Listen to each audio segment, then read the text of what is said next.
नमस्कार, news one India में आपका स्वागत है। आपके साथ मैं धर्मराज सिंह।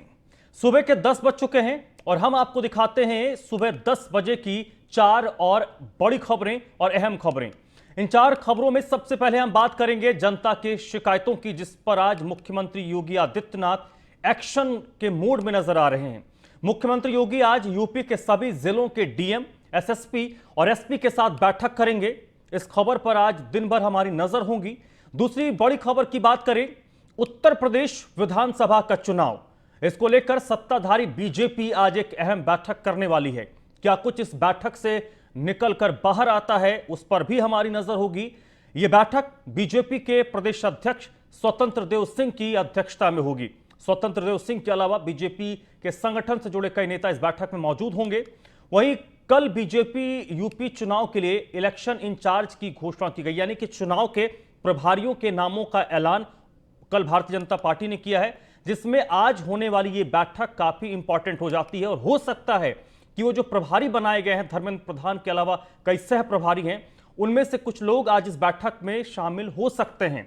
वहीं तीसरी बड़ी खबर की अगर बात करें तो नोएडा का चर्चित सुपरटेक ट्विन टावर के मामले में आज एसआईटी शासन को अपनी रिपोर्ट भी सौंपने वाली है। यह बड़ी इंपॉर्टेंट खबर है, जिसके बाद इस पूरे मामले पर कई दोषी अधिकारियों पर गाज गिरना तय माना जा रहा है। तो इस बड़ी खबर पर भी आज दिन भर हमारी नजर होगी। और चौथी और बड़ी खबर की बात करें तो उत्तर प्रदेश के कई जिलों में डेंगू और वायरल फीवर का कहर लगातार जारी है। कासगंज में डेंगू और वायरल के कारण अब तक कुल 6 लोगों की मौत हो चुकी है, जबकि कई जिलों में लगातार डेंगू और वायरल फीवर के मामले बढ़ते जा रहे हैं। इस पर भी आगे हम बात करेंगे कि आखिरकार जल जनित बीमारियों को रोकने के लिए शासन और प्रशासन की तरफ से क्या कुछ अहम कदम उठाए जा रहे हैं। लेकिन शुरुआत हम करेंगे बड़ी खबर के साथ। उत्तर प्रदेश के शिक्षा मित्रों और अनुदेशकों को मुख्यमंत्री योगी की सौगात है। यूपी में शिक्षा मित्रों का मानदेय 1000 रुपये बढ़ाया गया है। तो बड़ी खबर इस वक्त की, शिक्षा मित्रों और अनुदेशकों को सीएम की तरफ से, शासन की तरफ से 1000 रुपये का मानदेय बढ़ाकर उनको सौगात दिया गया है। अनुदेशकों और रसोइयों का मानदेय, जो रसोइये हैं उनका मानदेय 500 रुपये बढ़ाया गया है। इसी महीने सीएम योगी मानदेय बढ़ाने का ऐलान करेंगे और इसका फायदा उत्तर प्रदेश में 1,30,000 शिक्षा मित्र हैं, उनको यह फायदा सीधे तौर पर होगा। शिक्षा मित्रों का मानदेय 1000 रुपये बढ़ाया गया है, जबकि अनुदेशकों और रसोइयों का 500 रुपये का मानदेय बढ़ाया गया है। मांग लगातार की जा रही थी कि मानदेय को बढ़ाया जाए, क्योंकि महंगाई बढ़ रही है और बढ़ती महंगाई के बीच लंबे वक्त के बाद मानदेय बढ़ाने की मांग कर रहे यूपी के लगभग लाख मानदेय कार्मिकों को मुख्यमंत्री योगी आदित्यनाथ की तरफ से सौगात दिया गया है और उनकी मुराद पूरी होने जा रही है।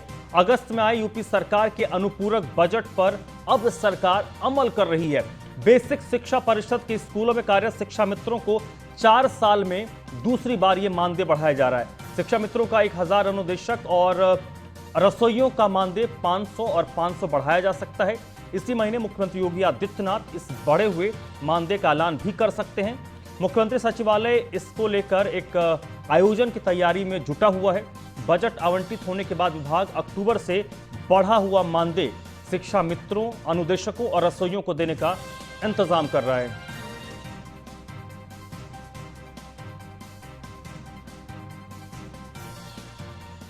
इस वक्त मेरे साथ एसके वाजपेयी जुड़ रहे हैं। इसी पर ज्यादा जानकारी के साथ एसके, एक बड़ी मांग थी और उस मांग को शासन की तरफ से पूरा किया जाए, जिसका सीधा फायदा लगभग 1,30,000 शिक्षा मित्रों को होगा। आप बिल्कुल, अगर हम देखें तो लगातार ये मांग उठ रही थी कि जो शिक्षा मित्र हैं, जब उनको सहायक शिक्षक से दोबारा से शिक्षा मित्र बनना पड़ा था सुप्रीम कोर्ट के आदेश के बाद, उसके बाद से कहीं न कहीं उनका मानदेय 10,000 रुपए था, जिसको लेकर लगातार वो मांग कर रहे थे कि उनका मानदेय बढ़ाना जाए।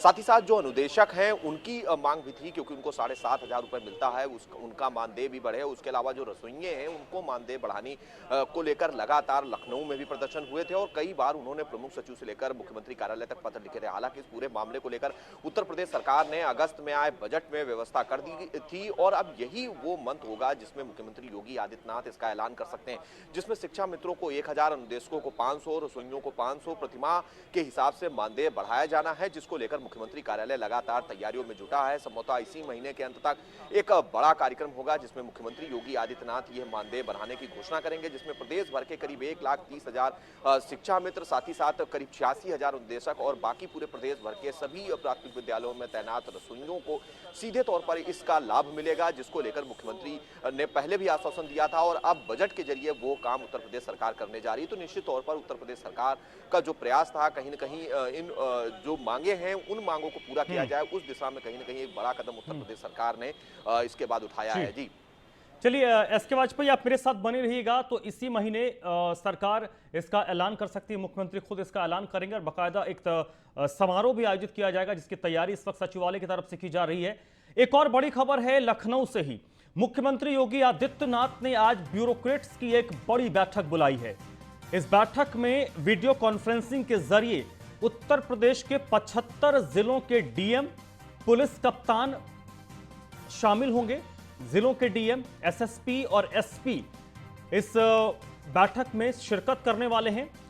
मुख्यमंत्री जिलाधिकारियों और एसएसपी और एसपी के साथ संवाद करेंगे। वीडियो कॉन्फ्रेंसिंग के जरिए यह संवाद होगी। इस बैठक में जन शिकायतों की समीक्षा मुख्यमंत्री योगी आदित्यनाथ करेंगे।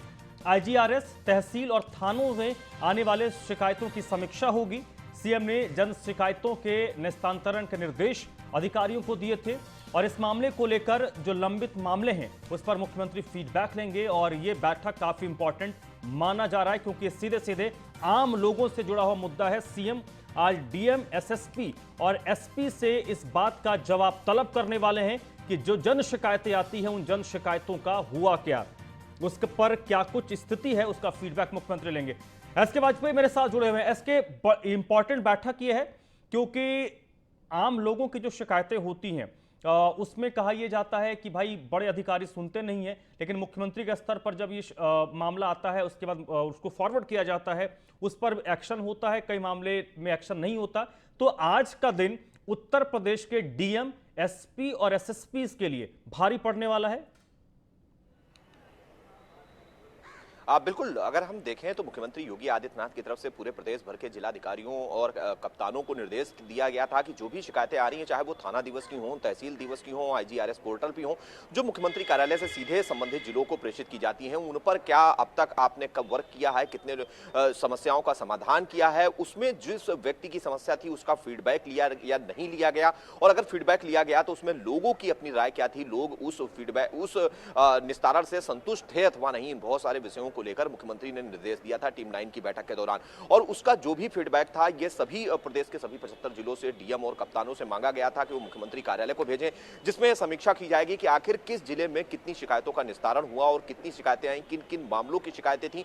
मतलब सबसे ज्यादा शिकायतें अगर हम देखें तो राजस्व विभाग से आती हैं, जो जमीन के मामलों से जुड़ी हुई होती हैं, और क्राइम की भी बहुत सारी शिकायतें होती हैं, जिसको लेकर कप्तानों को निर्देशित किया गया था। तो निश्चित है कि आज मुख्यमंत्री योगी आदित्यनाथ प्रदेश के सभी 75 जिलों के जिलाधिकारियों और साथ ही साथ कप्तानों के साथ वीडियो कॉन्फ्रेंसिंग के जरिए जुड़ने वाले हैं, जिसमें उस फीडबैक को लेकर जो अभी तक का उन्होंने अपने जिले में शिकायतों का निस्तारण किया है, चाहे वो थाना दिवसों के माध्यम से आई हो, तहसील दिवस के माध्यम से आई हो, या फिर उसके अलावा आईजीआरएस पोर्टल जो कि मुख्यमंत्री कार्यालय से मॉनिटर होता है, उसमें जो शिकायतें आती हैं, जो संबंधित जिलों को भेजी जाती हैं, उसमें अब तक निस्तारण की स्थिति क्या है, और जिन जिन लोगों की शिकायतों का निस्तारण हुआ है उनका फीडबैक लेने के बाद उनकी अपनी राय क्या थी, क्या वो संतुष्ट थे अथवा नहीं, इस विषय को लेकर मुख्यमंत्री योगी आदित्यनाथ आज ये समीक्षा बैठक करने वाले हैं। हालांकि ये वीडियो कॉन्फ्रेंसिंग के जरिए होगी तो निश्चित है कि महत्वपूर्ण है, और जहां पूरे प्रदेश भर के अधिकारी जुड़ेंगे और चुनावी वर्ष है उत्तर प्रदेश में, तो निश्चित है कि ऐसे अधिकारी जो कहीं न कहीं शिकायतों के निस्तारण में लापरवाही बरत रहे थे या जिन्होंने, चलिए आज का दिन तमाम जो जिलों के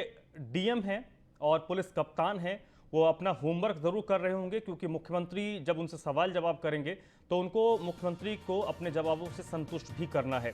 आप मेरे साथ बनी रहेगा एसके वाजपेयी। तो ये एक बड़ी खबर लखनऊ से रही है। एक और बड़ी खबर लखनऊ से है। आज भारतीय जनता पार्टी के प्रदेश मुख्यालय में एक बड़ी बैठक हो रही है। इस बैठक में प्रदेश अध्यक्ष स्वतंत्र देव सिंह मौजूद रहेंगे। स्वतंत्र देव सिंह की अध्यक्षता में ये बैठक होगी, और इस बैठक में स्वतंत्र देव सिंह के अलावा बीजेपी के प्रदेश संगठन मंत्री सुनील बंसल भी शामिल होंगे। सुबह 11 बजे यानी कि अब से तकरीबन 50 मिनट के बाद यह बैठक शुरू होगा और शाम तक बीजेपी मुख्यालय में यह बैठक चलती रहेगी। इस बैठक में प्रदेश के तमाम जो पदाधिकारी हैं शामिल होंगे। बैठक में आगामी चुनाव को लेकर चर्चा होगी और यह इसलिए भी इंपॉर्टेंट हो जाता है क्योंकि एक दिन पहले 24 घंटे से भी कम वक्त में यानी कि एक दिन पहले की अगर हम बात करें तो भारतीय जनता पार्टी ने चुनाव प्रभारियों की नियुक्ति की है। उत्तर प्रदेश में धर्मेंद्र प्रधान के नेतृत्व में एक बड़ी टीम जिसमें सह प्रभारियों हैं उनका ऐलान किया गया है और उसके ठीक एक दिन के बाद आज ये बड़ी बैठक हो रही है। 11 बजे से देर शाम तक ये बैठक चलेगी। एसके वाजपेयी मेरे साथ लगातार बने हुए हैं लखनऊ से। एसके, आज की तारीख में भारतीय जनता पार्टी जब बैठक कर रही है तो माना जा सकता है कि चुनाव को लेकर ही बैठक होगी, लेकिन आज की बैठक की अगर एजेंडे की बात करें तो फोकस क्या रहने वाला है? बिल्कुल, अगर हम देखें तो भारतीय जनता पार्टी में आज एक महत्वपूर्ण बैठक होने जा रही है जिसमें उत्तर प्रदेश के बीजेपी अध्यक्ष स्वतंत्र देव सिंह अध्यक्षता करेंगे। साथ ही साथ बीजेपी के संगठन महामंत्री सुनील राठौर, उपाध्यक्ष जेपीएस राठौर समेत जो उत्तर प्रदेश बीजेपी के प्रदेश पदाधिकारी हैं वो इस बैठक का हिस्सा होंगे। महत्वपूर्ण इसलिए भी है क्योंकि उत्तर प्रदेश में 2022 में चुनाव होने हैं और बीजेपी इस समय सत्ता में है। ऐसी स्थिति में कहीं ना कहीं जिस तरीके से विपक्षी लगातार विभिन्न अभियान चला रहे, चाहे वो बीएसपी हो, समाजवादी पार्टी हो, कांग्रेस हो या फिर उत्तर प्रदेश में नई आई आम आदमी पार्टी हो, तो निश्चित है बीजेपी लगातार रणनीति बनाने में जुटी है। खास तौर पर उन लोगों को जो पार्टी से नाराज हैं उनकी नाराजगी कैसे दूर की जाए, जो लोग दूसरी पार्टियों से नाराज चल रहे हैं उनको पार्टी के साथ कैसे जोड़ा जाए, 2022 में बेहतर परफॉर्मेंस कैसे दी जाए। साथ ही साथ उत्तर प्रदेश में अगर हम बात करें तो कल ही उत्तर प्रदेश के चुनाव प्रभारी के तौर पर केंद्रीय मंत्री धर्मेंद्र प्रधान की नियुक्ति हुई है। 7 सह प्रभारियों की भी नियुक्ति हुई है जिसमें अनुराग ठाकुर, विवेक ठाकुर समेत उत्तर प्रदेश देश के 5 केंद्रीय मंत्री, साथ ही साथ 3 सांसद भी शामिल हैं, एक पूर्व मंत्री भी हैं। तो निश्चित है कि बीजेपी में आज इन सारे विषयों को लेकर एक महत्वपूर्ण चर्चा होगी। चर्चाओं का दौर चलेगा जिसमें प्रदेश पदाधिकारियों के साथ अलग अलग स्तर पर बैठकें होंगी, जिसमें अगर हम देखें तो चाहे वो किसान मोर्चा हो या महिला मोर्चा हो या अल्पसंख्यक मोर्चा हो या उसके अलावा पिछड़ा वर्ग मोर्चा हो, बीजेपी के अनुसूचित मोर्चे हो, अनुसूचित जनजाति मोर्चे हो, ऐसे सभी मोर्चों के पदाधिकारी इस बैठक का हिस्सा होंगे और निश्चित है कि हर विषय पर बात करने की कोशिश होगी और कोशिश ये होगी कि उनका फीडबैक लिया जाए, उनके कार्यक्रमों की एक भूमिका तैयार की जाए कि किस तरीके से 2022 के इलेक्शन पहले बीजेपी लोगों के बीच जाए और किन मुद्दों को लेकर ज्यादा चीजें रखी जाए, खासतौर पर उन मुद्दों को जिनको लेकर कहीं ना कहीं विपक्ष लगातार हमलावर है। दूसरी बड़ी चीज इस बैठक का हिस्सा यह होगी कि उत्तर प्रदेश में 4 एमएलसी का मनोनयन होना है, मनोनयन के जरिए 4 एमएलसी का चयन होना है। हालांकि उस पर पहले भी कई बार बैठक हो चुकी है केंद्रीय नेताओं के साथ। मुख्यमंत्री योगी आदित्यनाथ, बीजेपी प्रदेश अध्यक्ष स्वतंत्र देव सिंह, जो कोर कमेटी के सदस्य हैं, दोनों डिप्टी सीएम, उनकी चर्चाएं हो चुकी हैं। तो निश्चित है कि उस पर भी फाइनल मोहर लग सकती है। साथ ही साथ अगर हम देखें तो उत्तर प्रदेश में निषाद पार्टी के साथ भारतीय जनता पार्टी अब गठबंधन में है, जिसकी घोषणा दिल्ली से की गई थी अमित शाह और साथ ही साथ बीजेपी अध्यक्ष जेपी नड्डा से मुलाकात के बाद। तो उनकी अपनी पार्टी में भूमिका क्या होगी, इन बहुत सारे विषयों को लेकर यह बैठक पार्टी प्रदेश कार्यालय पर होगी। तो निश्चित है कि इन बहुत सारे विषयों को लेकर आज प्रदेश कार्यालय पर यह बैठक होने वाली है और कहीं ना कहीं इन बैठक के केंद्र बिंदु में यही होगा कि 2022 से पहले कैसे अपनी परफॉर्मेंस को बेहतर किया जाए, कैसे चीजों से निपटा जाए, खास तौर पर विपक्षियों को किस तरीके से जवाब दिया जाए। हमारे साथ हैं बीजेपी के महामंत्री विजय बहादुर पाठक जी। पाठक जी, आज आप बैठक करने वाले हैं, किस तरीके से चीजें होंगी, क्या महत्वपूर्ण होगा? देखो, भारतीय जनता पार्टी के पदाधिकारियों की आज बैठक है। पदाधिकारियों के बाद जो जिलों के प्रभारी बने हैं उनकी बैठक है। स्वाभाविक रूप से जो संगठन के काम हैं, जो संगठन के कार्यक्रम तय किए गए हैं, उन संगठन के कार्यक्रमों को व्यवस्थित ढंग से करने के लिए पहले पदाधिकारी बैठक में तय करेंगे और जो उन कार्यक्रमों की होगी उसके बाद जो जिलों के प्रभारी है उनके साथ बातचीत करके करेंगे। क्योंकि हमारा 10 तारीख को सभी मंडलों की बैठक है, हमारी 11 तारीख को हमारा बूथ विजय अभियान चल रहा है, 11 से लेकर 20 तक में हम पन्ना प्रमुख बनाने का काम कर रहे हैं, 24 को हमारा पन्ना प्रमुखों का सम्मेलन है। तो विविध कार्यक्रम, 26 तारीख को मन की बात है। तो अलग अलग इस महीने के जो कार्यक्रम है, तो अपने कार्यक्रमों को ठीक से व्यवस्थित करने के लिए हम इस काम को कर रहे हैं। बिल्कुल, जो केंद्रीय बीजेपी ने कल ही प्रभारी, साथ ही साथ 7 सह प्रभारी नियुक्त किया है, क्या उनमें से भी कोई इस बैठक में शामिल हो सकता है? देखिए, सब मिलकर संगठन कैसे आगे बढ़े, उत्तर प्रदेश में भारतीय जनता पार्टी को और जन समर्थन कैसे मिले, उस पर काम करेंगे। बिल्कुल, ये है विजय बहादुर पाठक, जिन्होंने बताया कि किस तरीके से आज संगठन में बैठक होगी और कहीं ना कहीं उन महत्वपूर्ण विषयों को लेकर चर्चा होगी। अगर हम कहें, जैसा कि पहले भी मैंने बताया कि उसके केंद्र बिंदु में कहीं ना कहीं 2022 का विधानसभा चुनाव ही है कि किस तरीके से उसको फतेह किया जाए और 2017 से बेहतर परफॉर्मेंस 2022 में दी जाए। जी चलिए, एसके वाजपेयी, बहुत बहुत शुक्रिया आपका इस पूरी बातचीत के लिए। तो भारतीय जनता पार्टी के लखनऊ स्थित प्रदेश कार्यालय में आज एक बड़ी बैठक होने जा रही है। अगली खबर भी लखनऊ से है, जहां पर डेंगू और वायरल को लेकर बीएसपी की सुप्रीमो मायावती ने एक ट्वीट किया है। यूपी में रहस्यमयी बुखार का प्रकोप है, ये मायावती ने कहा है।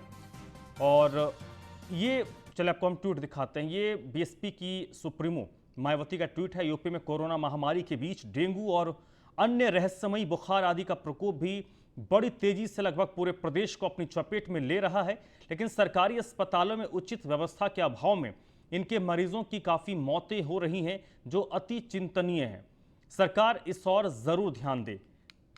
ये बसपा के सुप्रीमो मायावती का ट्वीट है, जिसमें उन्होंने वायरल बुखार और डेंगू जैसी बीमारियों को लेकर सरकार का ध्यान आकृष्ट करने की कोशिश की। उन्होंने कहा कि सरकार ऐसे मामलों पर ध्यान दे और सरकारी अस्पताल में जो स्थिति है उसमें सुधार किया जाए, क्योंकि उचित इलाज नहीं मिलने के कारण लोगों की मौत हो रही है।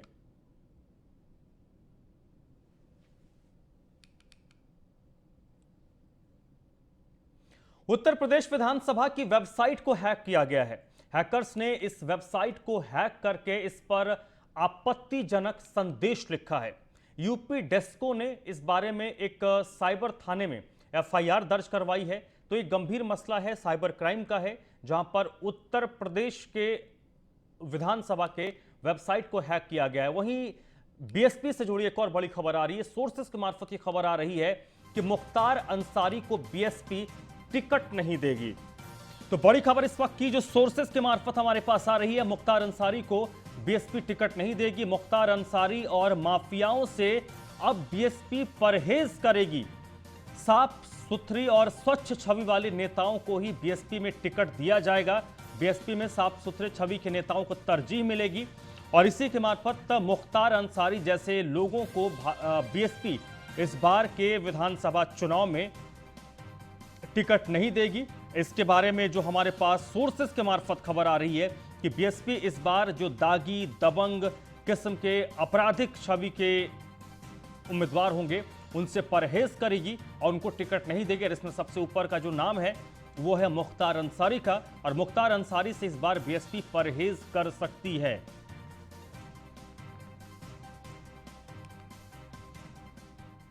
और नोएडा से अगली खबर है। सुपरटेक एमराल्ड ट्विन टावर के मामले में आज एसआईटी शासन को पूरी जांच रिपोर्ट सौंपेगी। ये खबर क्या है, इस पर आगे हम आपको विस्तार से बताएंगे। क्या कुछ जांच हुई है और इस जांच में क्या कुछ निकलकर सामने आता है। और बात करते हैं यूपी विधानसभा की, जिसकी वेबसाइट को हैक किया गया है। हैकर्स ने इस वेबसाइट को हैक किया और इस पर एक आपत्तिजनक संदेश भी लिखा है।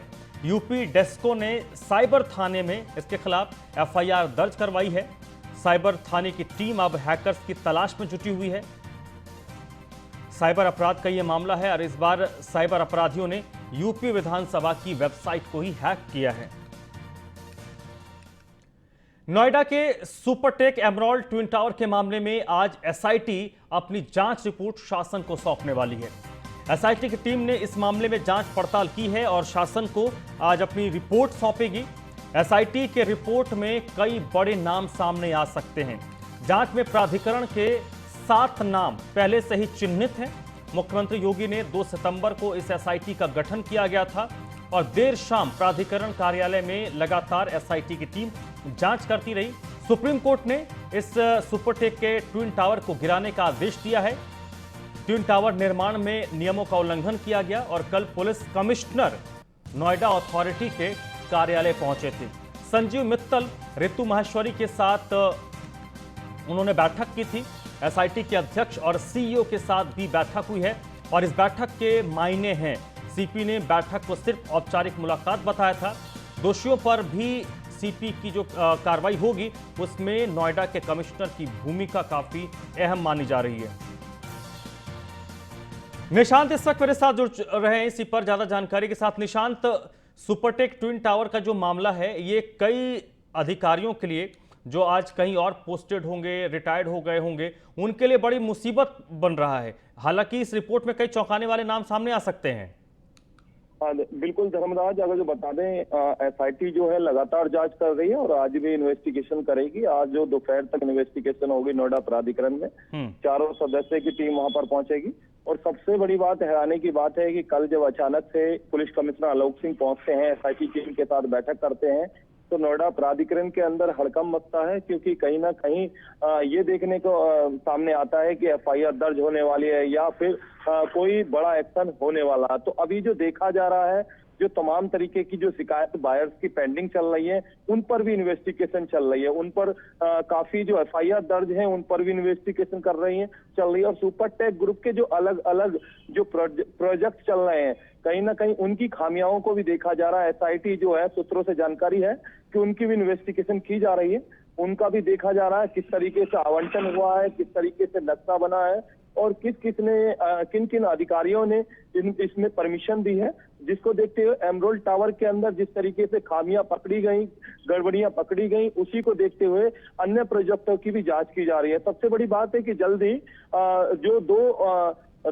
ये 2 तारीख को इसमें एसआईटी का गठन उत्तर प्रदेश के मुख्यमंत्री के निर्देश पर हुआ था, जिसमें आज 10 तारीख हो चुकी है, 1 हफ्ता लगभग हो गया है और लगभग जो एसआईटी की जांच है वो पूरी हो ली है और लगभग जल्द ही एसआईटी जो है शासन को रिपोर्ट भेजेगी और रिपोर्ट भेजने के बाद अब कहीं ना कहीं एक्शन होना तय हो चुका है। और जो 7 अधिकारियों के नाम सामने आए थे, लेकिन उनके साथ साथ कुछ बड़ी मछलियों के नाम भी सामने आने की उम्मीद लग रही है, जिसमें एसआईटी अपनी रिपोर्ट के अंदर भेजेगी। सबसे बड़ी बात है कि पुलिस कमिश्नर जब पहुंचे थे तो कहीं ना कहीं पूरी अथॉरिटी के अंदर हड़कंप मचा था और साफ तौर पर यह भी देखा गया था तो कहीं ना कहीं एक एक्शन हो सकता है, क्योंकि नोएडा अथॉरिटी सेक्टर 6 एरिया के जो कोतवाल है, थाना 20 लगता है और वहां पर पूरे डीसीपी, एडीसीपी सभी तमाम अधिकारी वहां पर पुलिस के अधिकारी पहुंचे थे साथ में, और उसमें एक बैठक हुई थी जिसमें एसआईटी के जो अध्यक्ष है संजीव मित्तल उसमें मौजूद रहे थे और तमाम जो नोएडा अथॉरिटी की जो सीईओ है रितु महेश्वरी भी